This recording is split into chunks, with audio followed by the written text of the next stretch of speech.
કે જે ઋષિકેશ પટેલ બોલી રહ્યા છે। એને રાજ્ય સરકારના કર્મચારીઓને આપવાનું નક્કી થયું છે। આદરણીય ભૂપેન્દ્રભાઈ પટેલ સાહેબ બજેટમાં કરેલી જોગવાઈઓનો દર વખત રિવ્યૂ લેતા હોય છે। આ વખતે પણ ચાલુ બાબતોને 97% મંજૂરી મળી ચૂકી છે, એટલે કે જે ચાલુ બાબતો હતી એ તમામે તમામ મંજૂરીઓ 97% સુધીની અપાઈ ગઈ છે। 2719 જે બાબતો હતી એ પૈકી 2692 બાબતો મંજૂર કરી છે અને જે નવી બાબતો આ વખતના બજેટમાં હતી એને 77% જેટલી મંજૂરી મળી છે। 1148 બાબતોમાંથી 883 જેટલી બાબતો તાત્કાલિક મંજૂર થઈ અને હજુ તો એપ્રિલનો 16મી તારીખ છે અને 16મી તારીખ સુધીમાં બજેટ ખૂબ ઝડપથી લોકો માટે વપરાય એટલે મંજૂરીની પ્રક્રિયા પણ આદરણીય ભૂપેન્દ્રભાઈએ ખૂબ ઝડપથી ચાલુ કરી છે।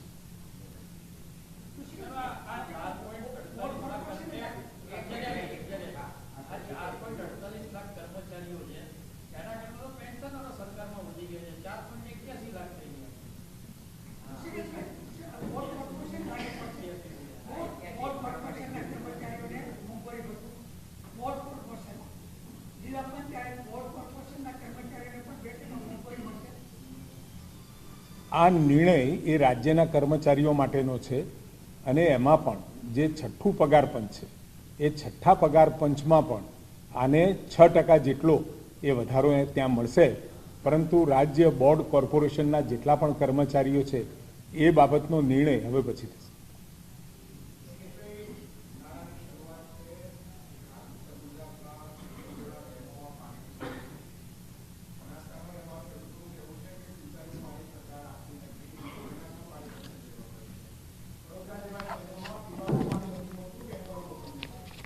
સરકારની પ્રાયોરિટી હંમેશા જ્યારે પણ ઉનાળો આવે અને જ્યારે ગઈ વર્ષે પણ વરસાદની ખૂબ સારી પરિસ્થિતિ હતી અને એ પરિસ્થિતિમાં આખા રાજ્યમાં તમામે તમામ ખેડૂતો માટે રવિ પાક માટે સિંચાઈની વ્યવસ્થા સરકારે કરી હતી।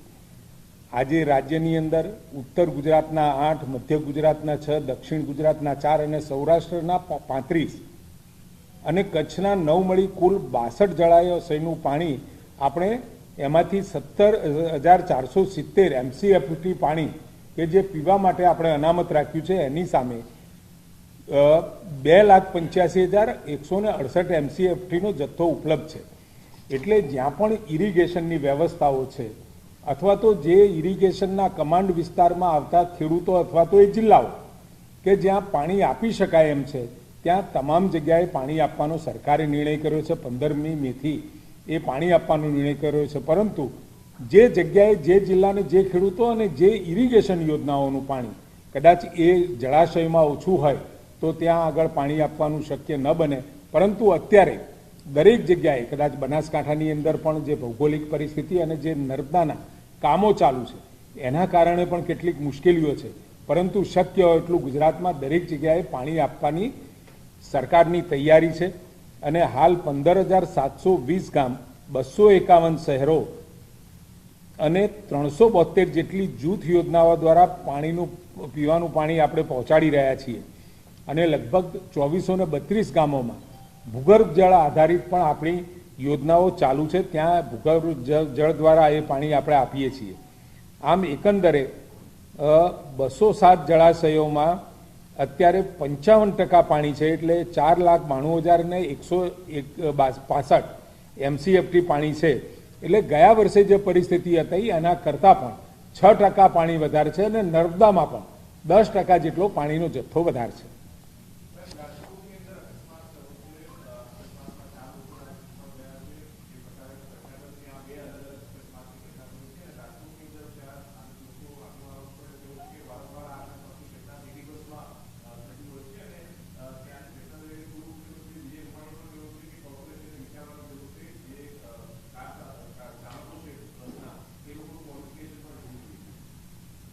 ચોક્કસ એમનું સૂચન એમને ધ્યાને પણ મહાનગરપાલિકાએ લીધું હશે ને મહાનગરપાલિકાએ તરત જ અને પોલીસ વિભાગ પણ હરકતમાં આવી અને અત્યારે ડ્રાઈવર બેભાન અવસ્થામાં છે, એટલે સ્વાભાવિક એના બ્લડ સેમ્પલ ને બધું લઈ અને નશામાં હતા કે નહીં એની તપાસ પણ કરી રહી છે। જેવા ભાનમાં આવશે ટર્મિનેટ પણ એ ડ્રાઈવરને કરી દીધેલો છે, એટલે જેવા ભાનમાં આવશે એટલે એનું બયાન અને તાત્કાલિક એનો પોલીસ કેસ પણ પોલીસે નોંધેલો છે. આ બાબતની તપાસ ચાલુ છે.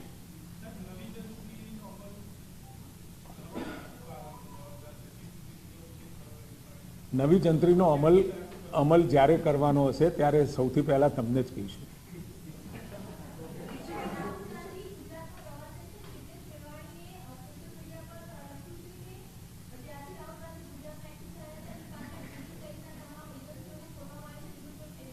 સોરી,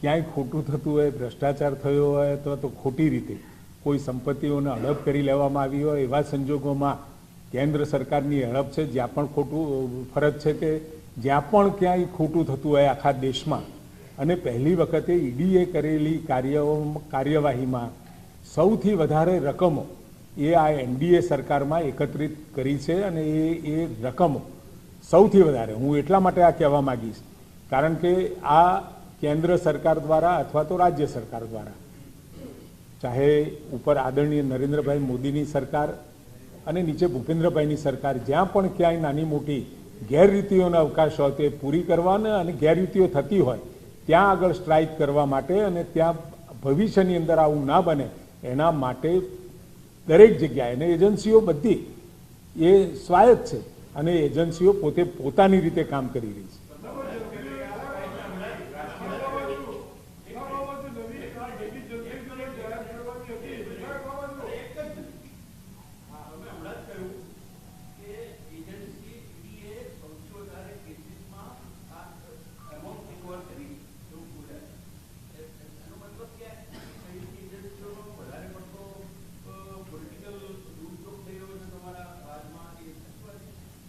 ઈડીનો ક્યારેય પોલિટિકલ દુરુપયોગ નથી થતો, પરંતુ જે લોકો ખોટું કરતા હોય અને રાજકીય રીતે જોડાયેલા હોય એટલે એમને હંમેશા એવું લાગે અને એવો પ્રચાર પણ કરવામાં આવે ને એ પ્રકારનો એક નેરેટિવ સેટ કરવાનો પ્રયત્ન કરવામાં આવે કે અમે રાજકીય છીએ એટલે અમારા વિરુદ્ધ આ બધી કાર્યવાહી કરી.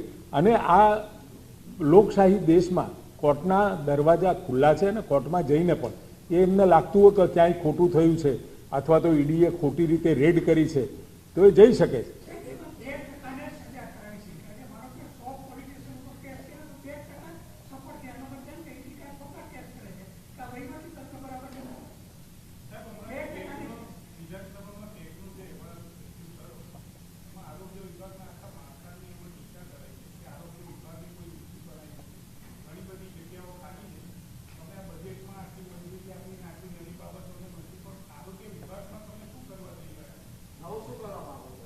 આ કેગના રિપોર્ટ પછી અને પહેલાં પણ આ તમામ જે કેડરો ખાલી છે ભરવાની કાર્યવાહી ચાલુ થઈ છે ને મોટાભાગની જગ્યાઓ.